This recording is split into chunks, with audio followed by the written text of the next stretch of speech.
up, everybody? Welcome to another episode of the Offseason with the Next Guy Up podcast. We are live on a Friday. We are coming at you with all kinds of sports news. We're going to be doing a forecast of the Final Four, say our farewell to this UT's basketball season, and I don't want to talk about it. Just touch up on anything else college basketball we want to in that sphere right there. And then we're also going to go ahead and get some NFL draft conversations rolling. Me and Mason are giant draft nerds. I don't think you can find two other people that sit and watch every round and every pick of the NFL draft like we do, but that's what we're here for. We put on the tape, we grind. We're going to learn all these guys that get drafted in the 6th round because it's important. If you guys did a live podcast for the entire draft, every second of it, Mason has to tweet it out as one of his March Madness punishments. That'd be awesome.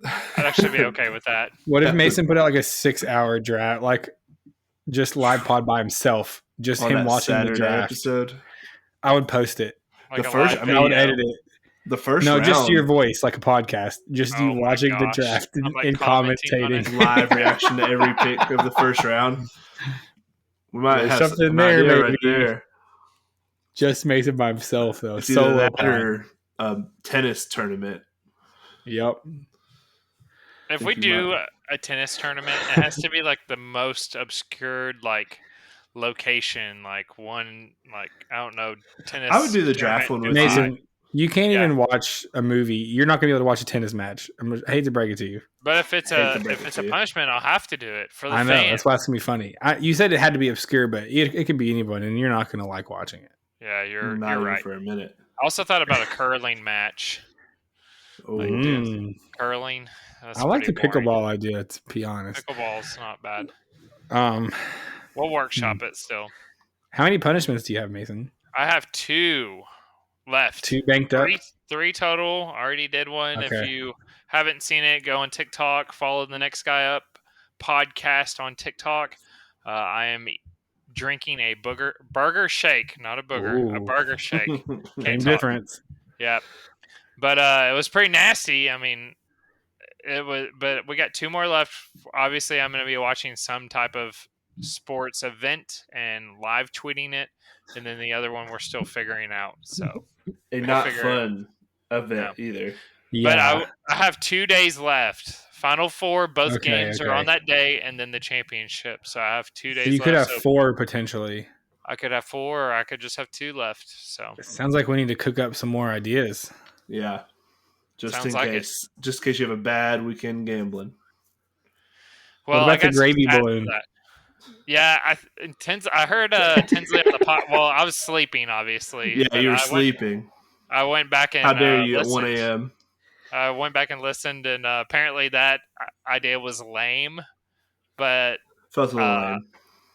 I don't know what else. We'll figure it out. I think the balloon would just bounce off your head and then explode on the ground, and you would not get any mess on you.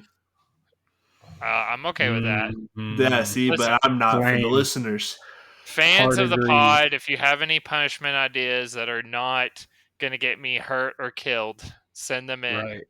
Right. You probably have our numbers or the Next Guy Up podcast at gmail.com. So send those in. What if we just got you injured? You can recover from an injury. True. It depends. Yeah, you're right. Anything for the pod, it's fine. What if you jump off the roof of your house into your pool? Now we're cooking. Wow. Now something to think about. That's a pretty far distance. That is pretty far distance.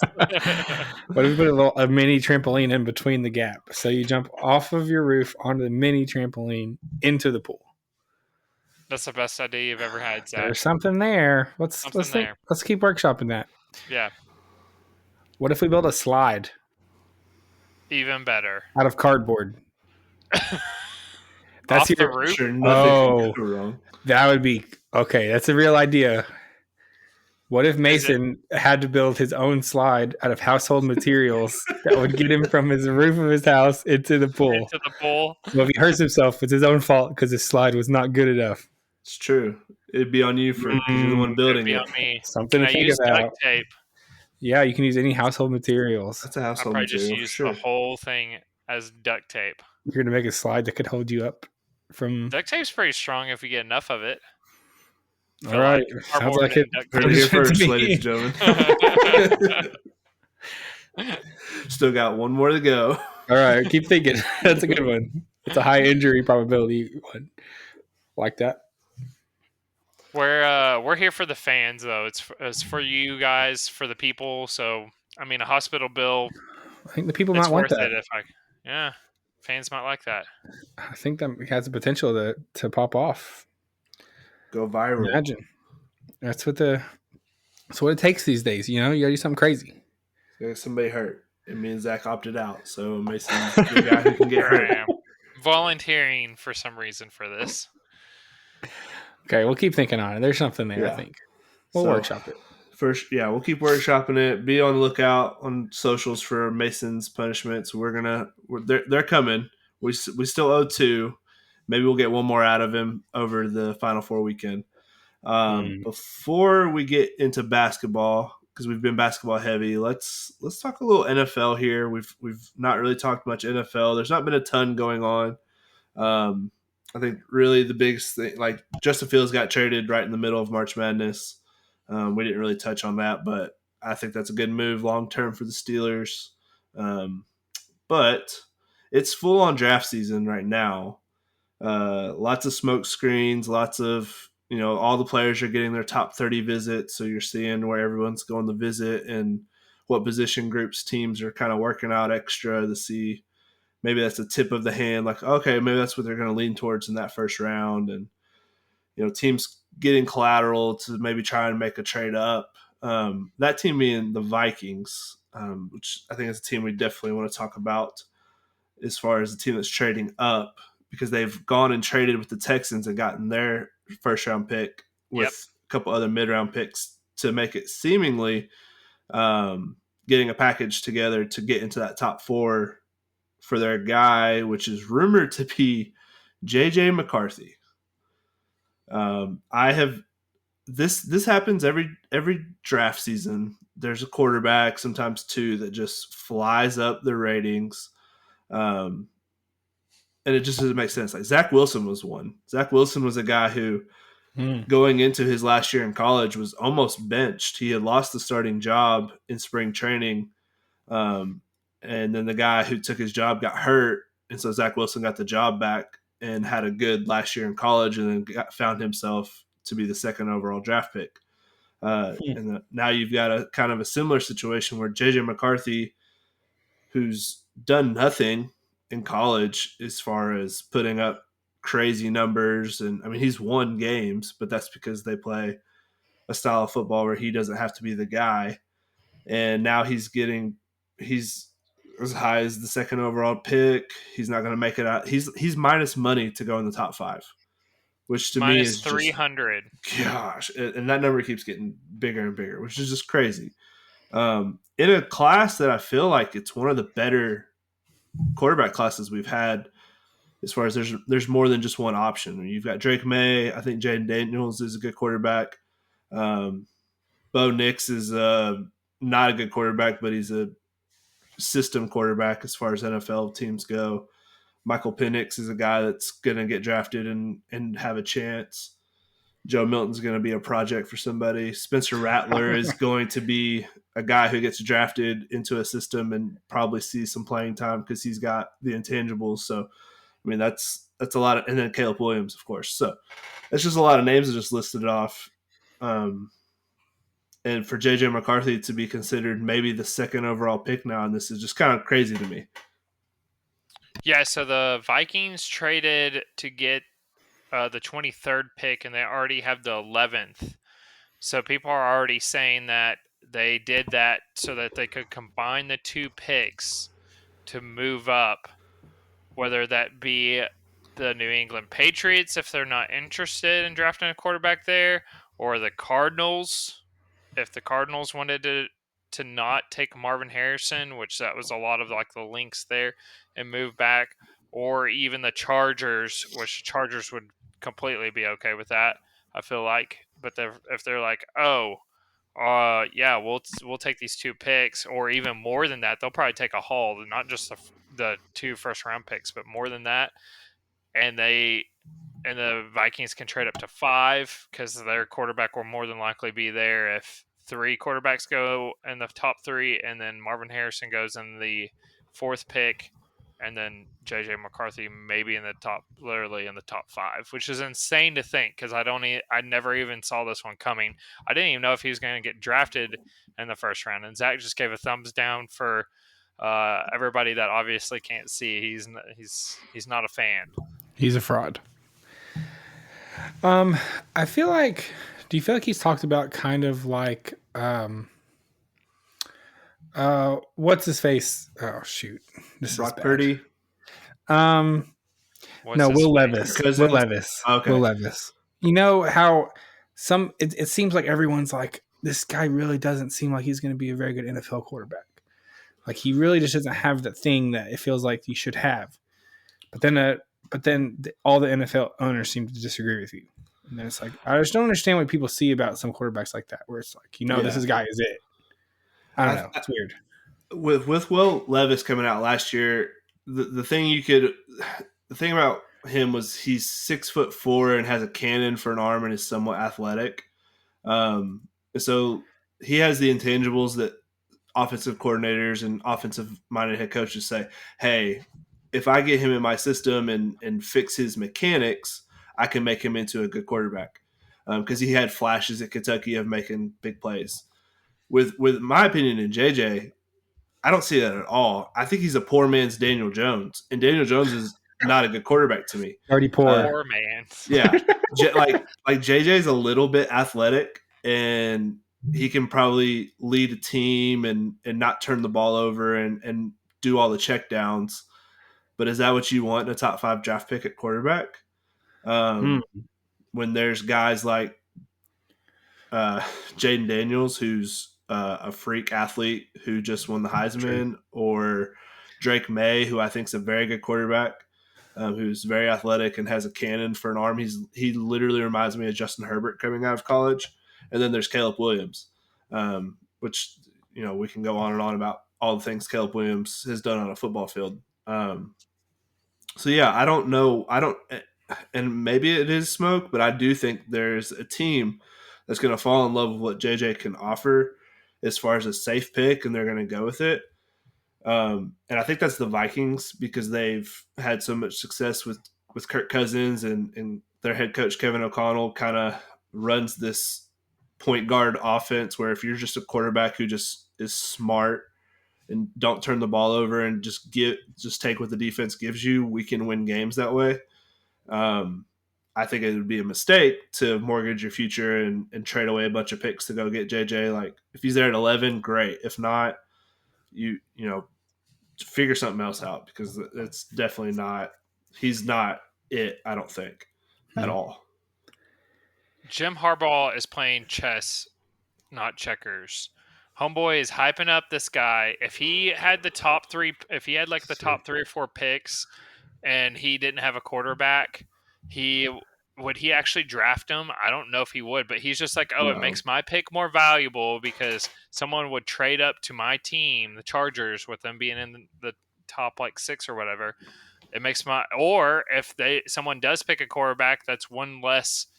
That means that I have my like choice of anybody out there except for the quarterbacks, which I don't need because I got Justin Herbert. So it's like this guy is like, he hyped him up because this did not happen until all the coaches and owners meetings and all this stuff, and there was like all this hype going on. Yeah. And then we saw how much his odds changed, and it could be a real possibility now. So we'll see. It might just be another strategy, but I already mentioned it. The Vikings have 2 picks. Does anybody else know the other 2 teams that have 2 picks in the first round?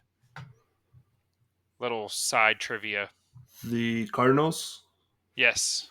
They got from Houston last year. Yep. And then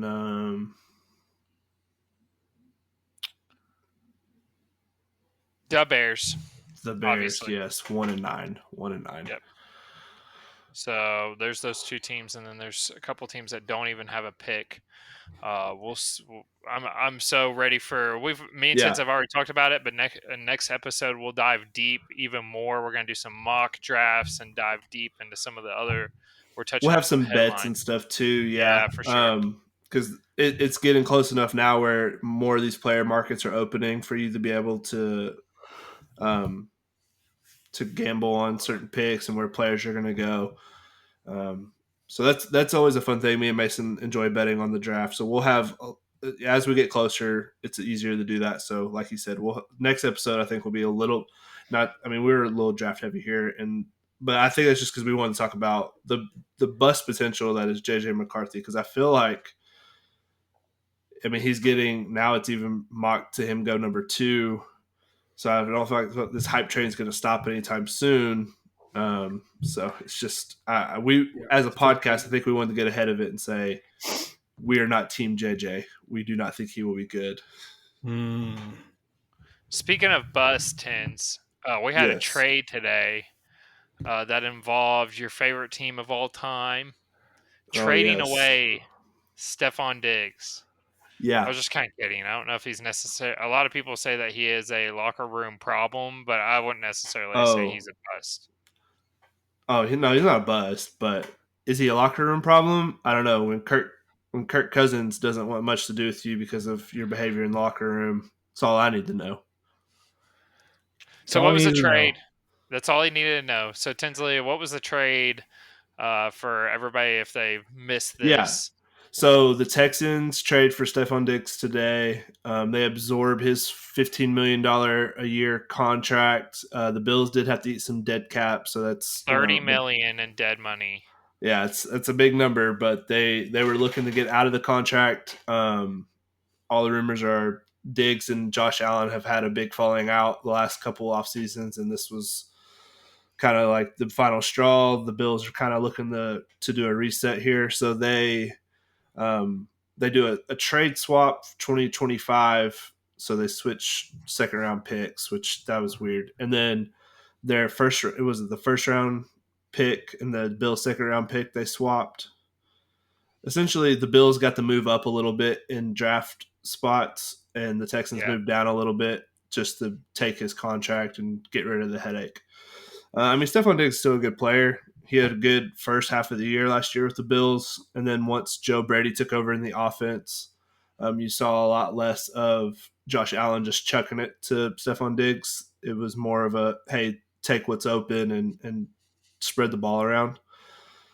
I mean, do I love that the Texans went and got another weapon? No, I don't.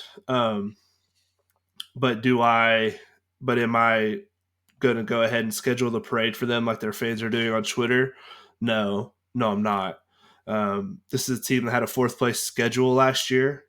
Newsflash for you, as a team that won the division on a 4th place schedule the year before, it's a lot easier to do it that way than the next following year when you have the 1st place schedule and you have to play the likes of the Chiefs, the Bengals, all the 49ers, all the teams that won their respective divisions throughout the whole league.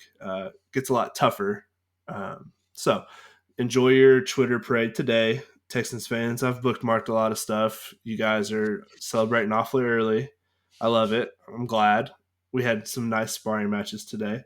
And then have fun when Stefon Diggs goes Antonio Brown on you guys on the sidelines because CJ Stroud has only thrown him the ball 5 times in 2 weeks. Because Stefon Diggs has thrown literal hissy fits on sidelines, like OBJ level, throwing helmets, yelling at quarterbacks, yelling at coaches.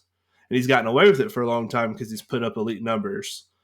But you see what happened when he stopped putting up elite numbers with the Bills? They just traded him. So I don't know if it was the best thing to add to a good young team building chemistry, adding a potential firecracker into that. But we'll see what happens. I hope the worst for the Texans, if that is my honest truth. I hope The Stefon absolute Diggs worst. blows up your whole locker room and everyone hates each other. Blows it up. Let's talk about the other side of the trade, the team that traded him away, and that would be the Buffalo Bills. Now they are favored at minus 300 to draft a wide receiver, first player in this year's draft. Let's talk about their wide receiver room. They now have Curtis Samuel from the Commanders. Yep. Apologize if I can't say this one correctly. Is it Kahil Shakir? Mac Khalil Hollins. Shahir. Thank you, Shahir. Mac Hollins from the Falcons, and then KJ Hamler from the Broncos. The Broncos. That That is is, their wide receiver room. Not yeah. very good. No, I mean, it's just a situation where Curtis the Samuel, Bills. maybe. Curtis Yeah. Samuel's a nice player. He's a good slot player, but he's not your number one wide receiver. They'll for sure draft somebody. They might draft two guys, honestly. They've got two good tight ends in Dalton Kincaid and Knox. I don't know his first name. But so they've got two good pieces there. They've got a good offensive line. They've got a great running back in James Cook. So they're not exactly like weaponless on offense, but they lost their top two receivers in Stefon Diggs and Gabe Davis now. Kind of just seeing a reset where teams, when you're paying quarterbacks the way you have to pay quarterbacks, it's hard to have, to justify paying a wide receiver $15+ million a year. You have to pick and choose where you're spending money other ways, and receiver is one of those positions where you can replace that in the draft, in my opinion, and kind of keep that cost a little bit cheaper. I mean, it's what the Chiefs are doing. The Chiefs are winning Super Bowls with guys that are rookies or no-name wide receivers. So, And that's the team I was actually going to bring up as similarities of they both spend money on their defense. They both spend high dollar on their quarterback. And so yeah, there's like a position that needs to suffer. You spend your money on offensive line if you want to protect that high, like paid quarterback. So obviously like something has to give. yeah, And it seems to kind of fall in like the wide receiver running game. So that's where we're at right now. People have seen it happen with the Chiefs and saw that it worked, so they're like, "Why can't we?" So yeah. we'll see what happens. But Now, it's not to not point fingers and blame. Like the Bills swung and they missed because they spent a lot of money on the defense on players that did not get them to where they wanted to be. I mean, they have an obvious Super Bowl window right now with Josh Allen in his prime. You surrounded him with all the offensive weapons that they did have and spend all that money on defense, and you hope that that equals a Super Bowl, and then you're willing to blow up the team after and say, hey, we got our Super Bowl. We had to pay Josh. We'll reset and kind of go from there. But that didn't obviously happen, so now they're having to do another, not really a rebuild, but they'll call it a reload situation. But they're always going to feel like, as long as we have Josh Allen, that we have a chance to win Super Bowl. And they're not wrong. I mean, as much grief as I give Josh Allen for being a turnover machine, he is one of the top tier quarterbacks in the league. yeah, I was also gonna say that I'm trying to figure out if it's gonna be worth it for the Texans down the road for this, because when does his contract run out? I'm not exactly sure. I think it had 2 more years on it because the Bills did Okay, just give him that extension, and they so also maybe gave they a don't have really to worry big. about it for a couple of Well, years. they gave a big extension to Joe Mixon, and then if you look at it, Nico Collins is going to be up for a contract. Laramie Tunsil, uh, not OJ Howard, his like Tyus Howard, their right tackle, and some Derek Stingley is going to be up for a contract after this year. So they're going to have a couple big pieces they're going to have to pay, and you try to do all this while you're on a rookie contract with CJ Stroud, because obviously by the time you have to pay him, the number's going to be crazy. Yeah, I mean, it's like the Jags have to pay Trevor after this next season. It's going to suck. We're going to have to cut guys that we like. This is a Super Bowl or bust year, because if not, we're going to have to pay Trevor, and then we're going to have to do what the Bills are doing, where we have to let go of guys that we have paid big money to and have to figure out where we're worth spending and saving money. yeah. All right. Well, anything else to touch on when it comes to that trade or any other draft talk that you can think of? No, nothing right now. Not with the other stuff we've got planned. I know that we want to do like a more NFL draft focused stuff once the NBA or the college basketball's over, but I know Zach had a fun trivia for us. I do. Because we've been talking about busts. So some Right. NFL busts. Shout out in honor of JJ McCarthy. He'll be on this list one day. We are going to one of these days. This is a Sporkle quiz. So shout out to Sporkle, official sponsor of this podcast today. That would be pretty sick. This is a little quiz. We are trying to identify each NFL player generally considered as a draft bust. So we're going to work through these. If we're struggling, I do have a word bank. I could give you a couple of options potentially. Okay, here we go. Let's get started. Some of these are going to be pretty recent. Some of them are pretty old, I'll be honest with you, like from the 80s. So this should be interesting. Ooh. Drafted 3rd overall, 2012 by the Cleveland Browns. This running back managed to bust twice after the Colts traded a first-round pick to take him off of Cleveland's roster. 2012 Cleveland Browns. Heisman Trophy winner. Trent Richardson, right? Trent Richardson. Very good, very good. More recent one, 2012. Okay, next. Drafted 22nd overall, 2014, the Cleveland Browns, a theme. This Browns quarterback is remembered for a cocky attitude, off-the-field problems, inconsistent play, and a very short career.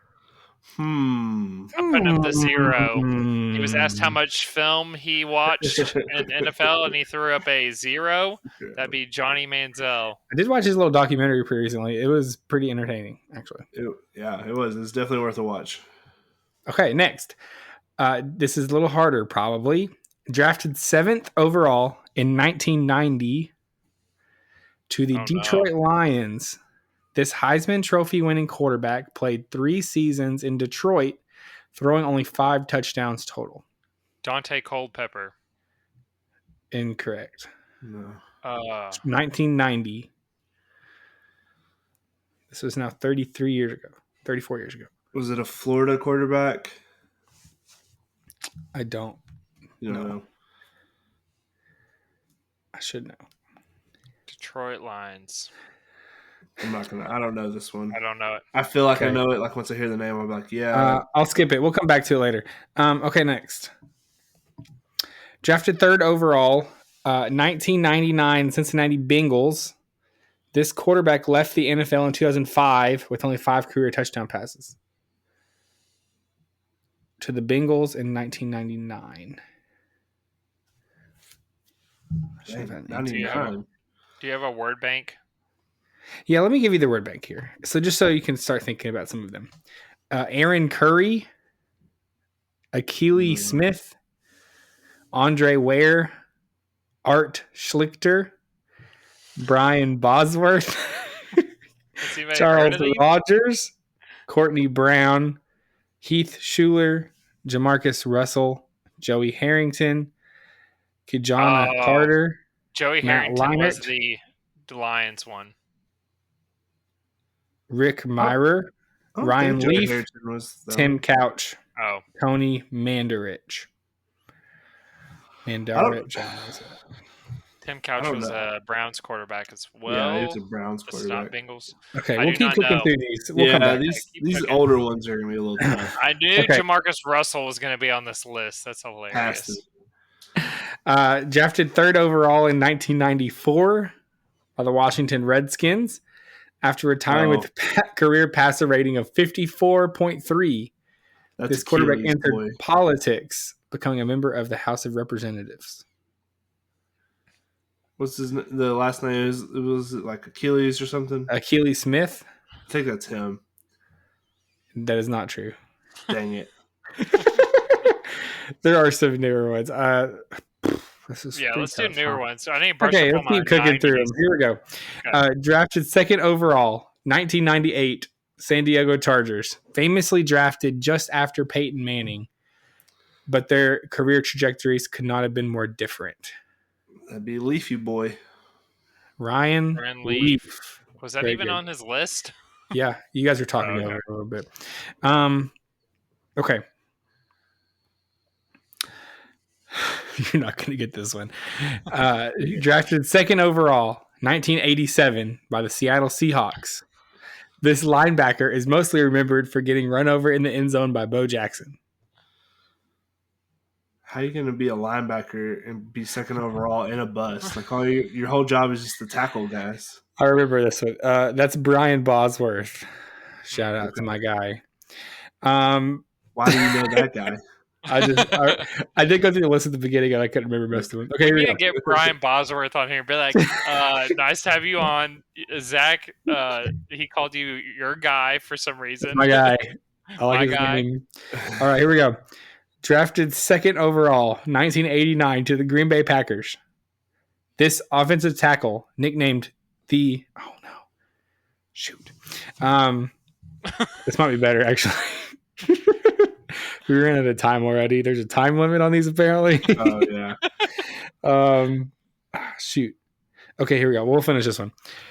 Drafted second overall, 1989, Green Bay Packers. This offensive tackle, nicknamed the Incredible Bulk, was out of the league by 1991. Dang, Wow. 2 years for the guy. Second overall, offensive tackle.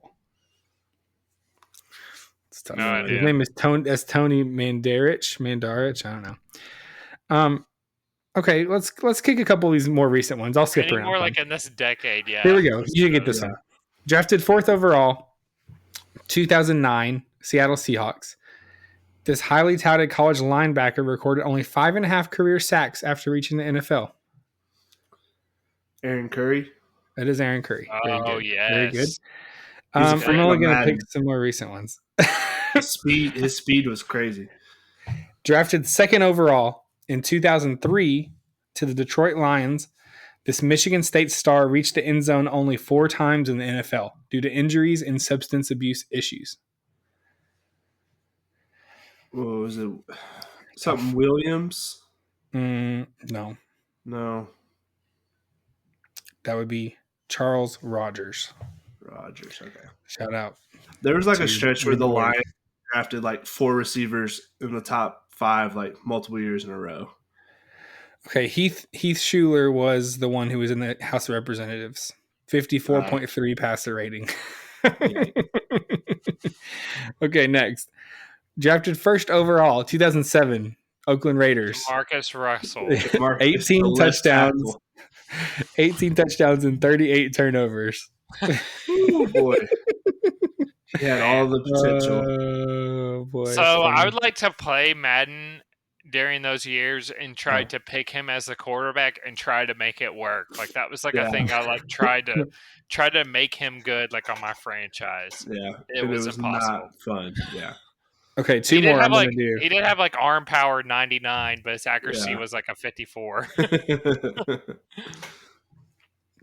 Okay, drafted 10th overall in 2006 to the Arizona Cardinals. The Cardinals hoped they found a franchise QB, but mostly found a backup for Kurt Warner. Matt Leinart. Correct. Correct. Lefty, wasn't he a lefty?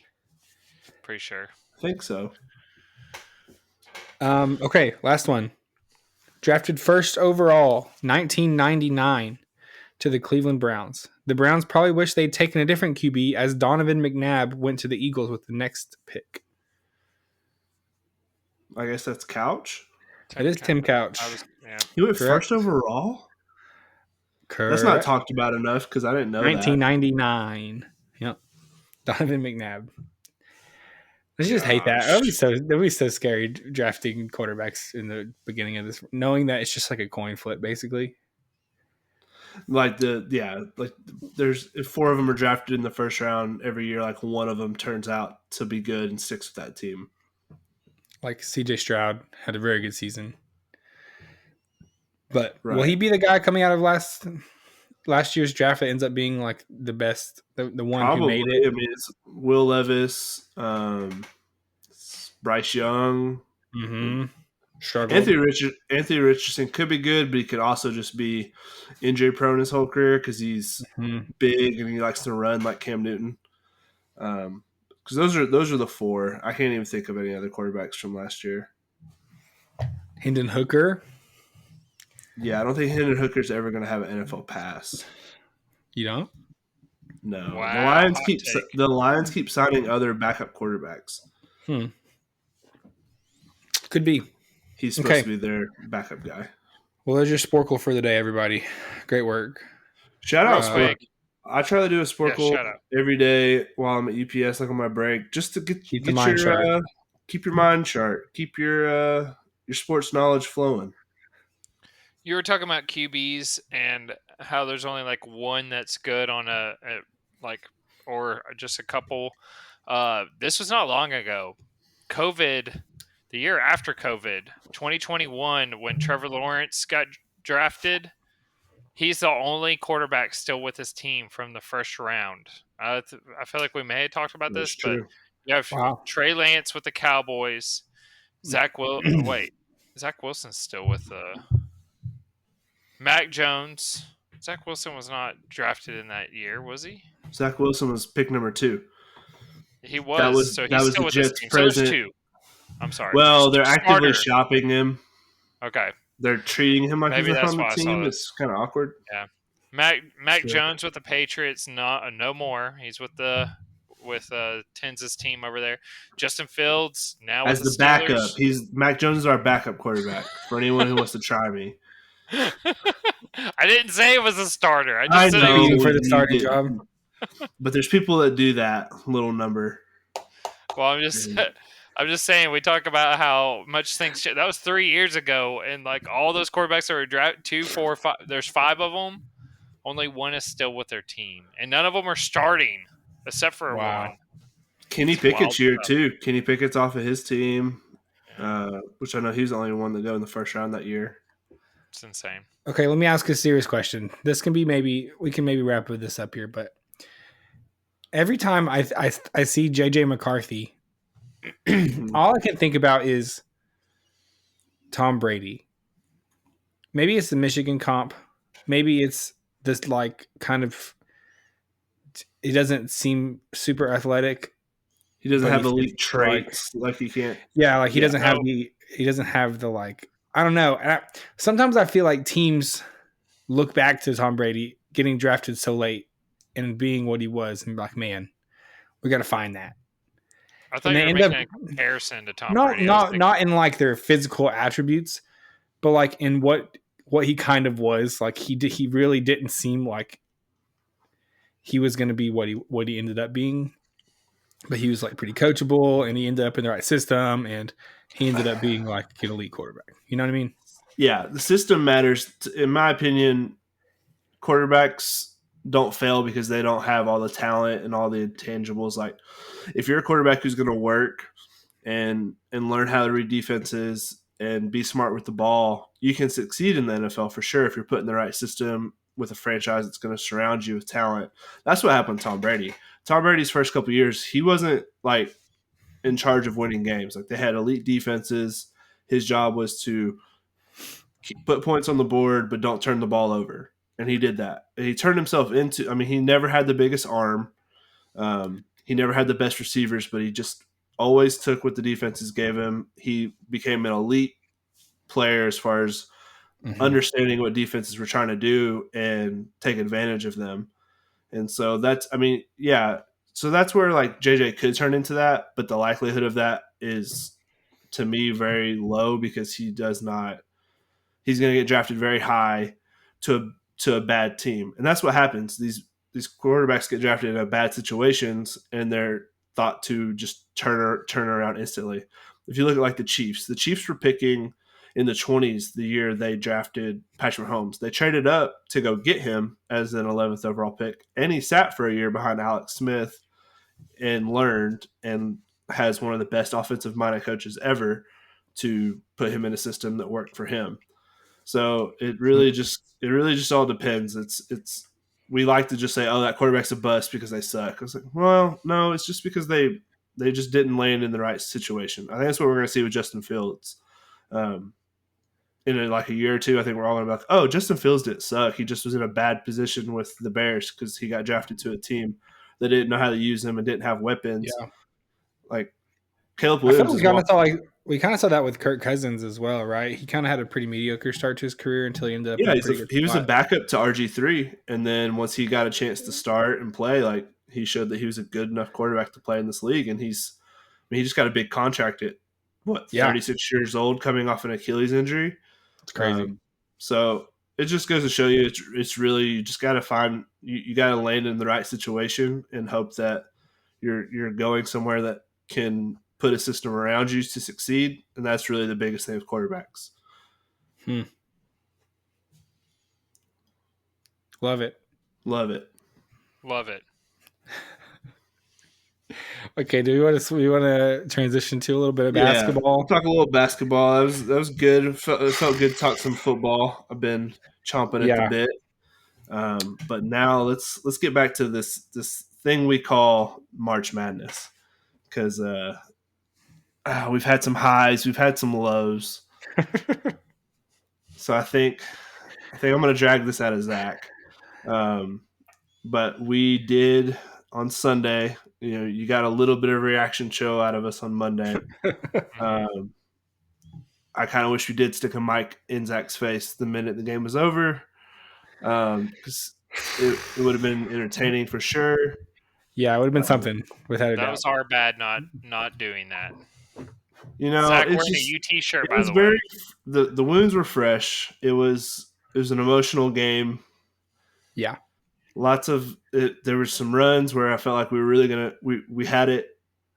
We're like where we wanted it, and then Zach Edey and the refs took over, to be honest.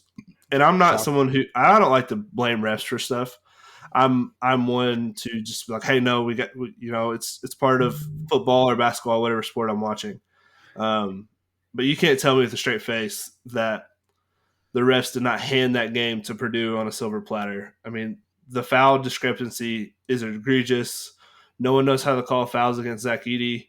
No one calls fouls on Zach Edey, even though he constantly is just bulldozing people.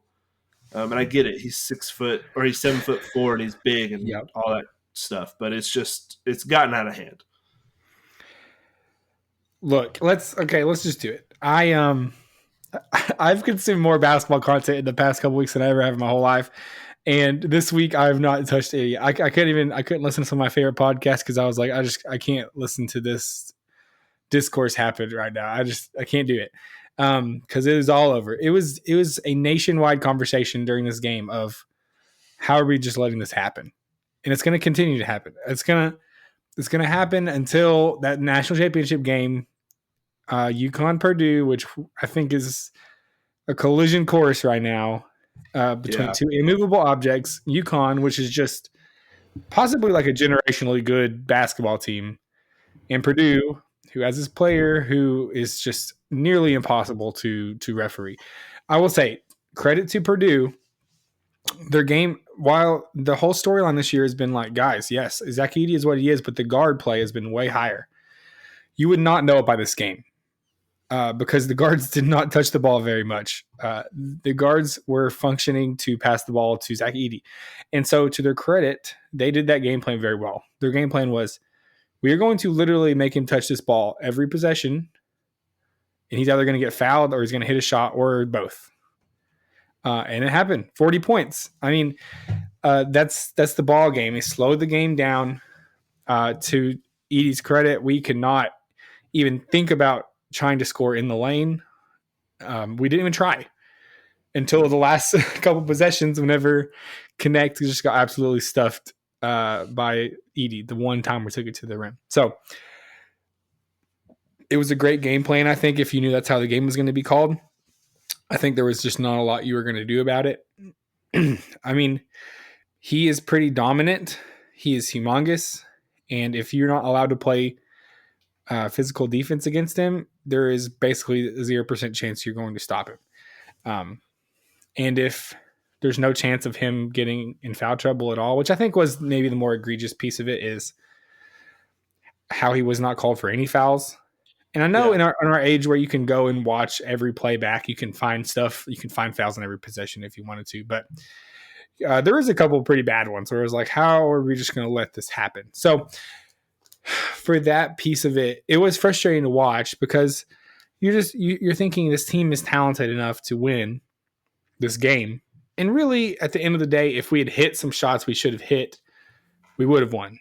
If we hit a couple threes down the stretch, we went ice cold except for Dalton Connect offensively. If Yeah. anyone else hit a couple buckets, we win because we only lost by like 6.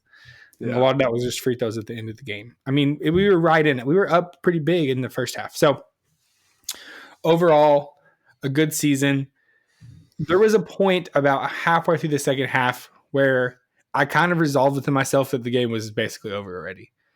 We were within like 5 points and we were in foul trouble. The calls were just going a certain way. And I literally was like, I don't think there's a possibility that we win if this is going to keep getting called like we just don't have we physically do not have the pieces necessary to win this basketball game if this is going to continue on this trajectory. And we did. It was what it was. The only way we're going to win is if we hit a bunch of threes and they weren't falling for us. So yeah, it was a fun season. I think Purdue is not a bad team. I think they're going to lose to Yukon. I think I would be shocked if they do not get through NC State. You meant they were going to lose to NC State. That would be hilarious. It would be funny.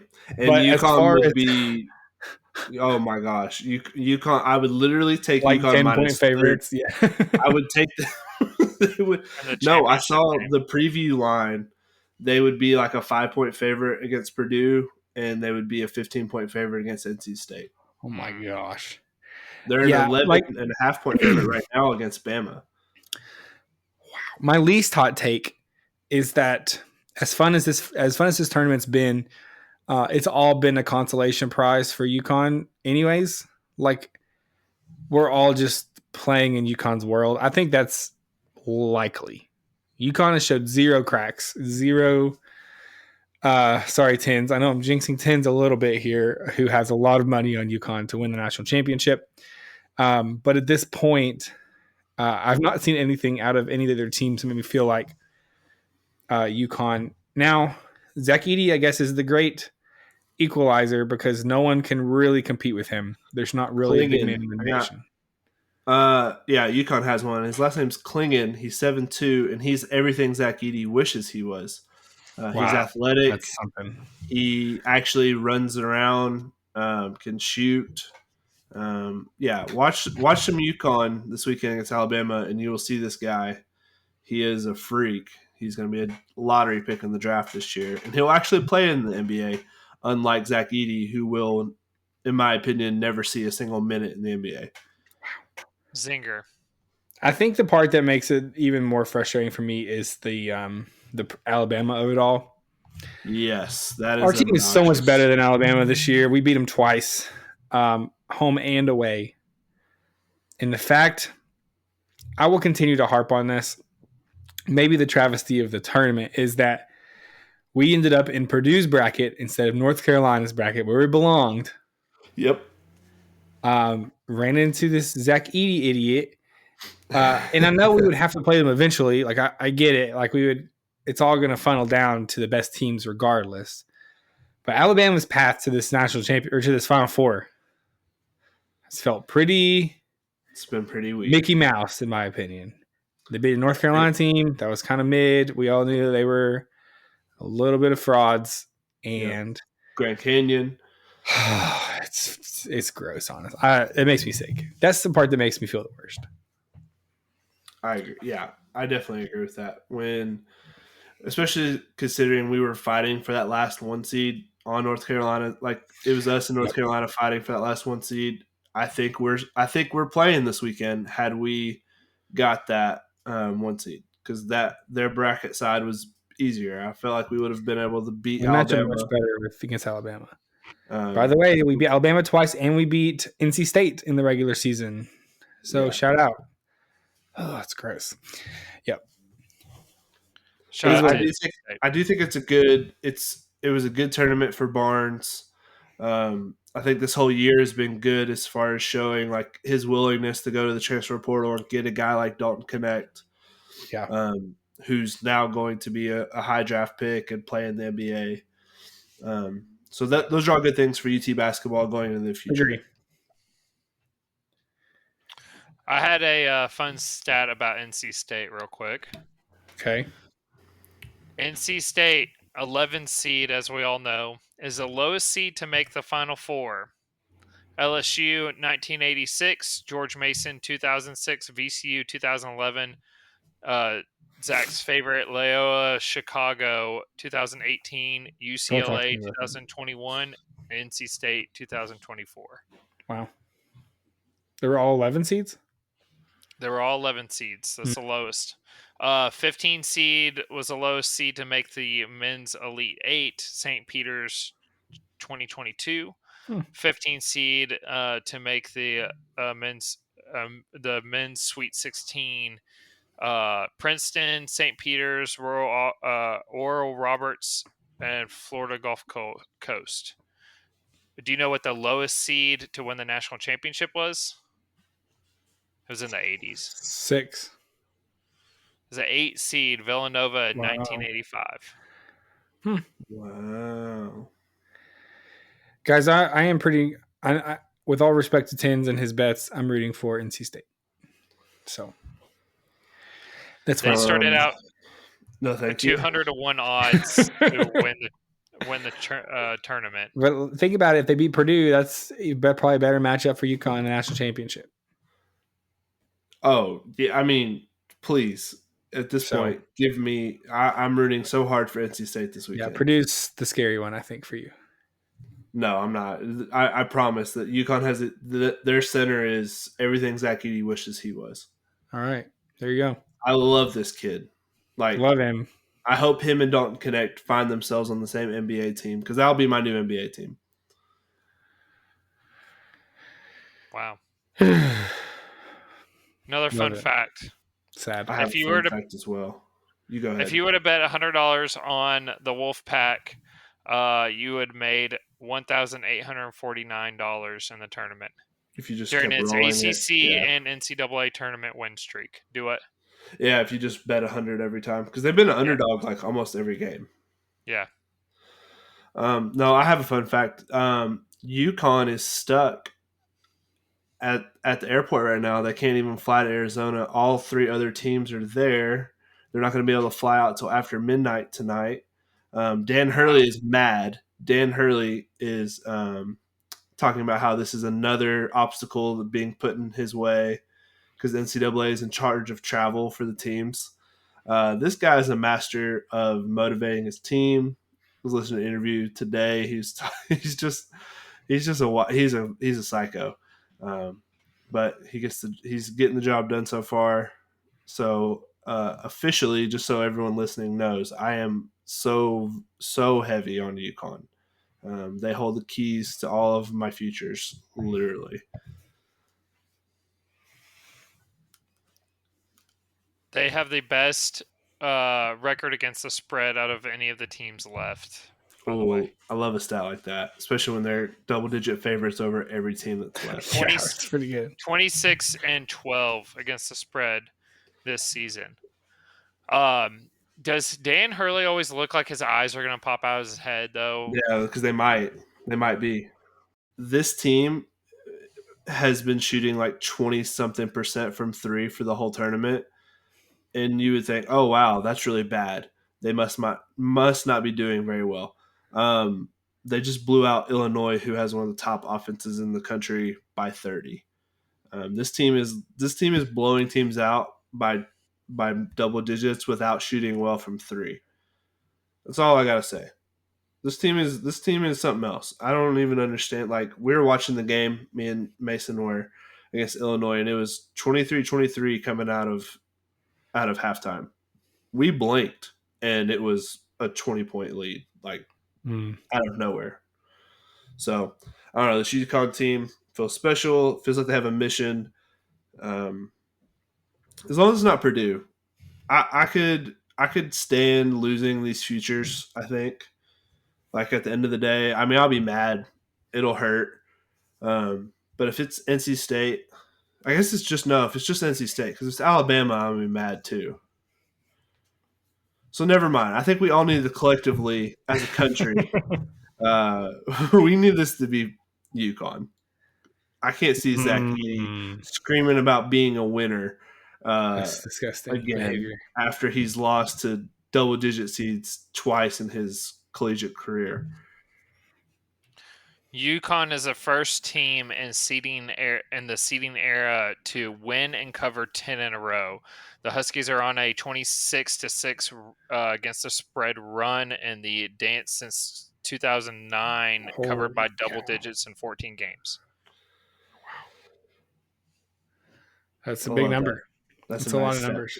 So the only way Alabama can plan on beating Yukon is if Yukon's plane does not actually show up and pick them up for this game. That's the only way this is going to happen. Because I mean, they're still sitting there right now.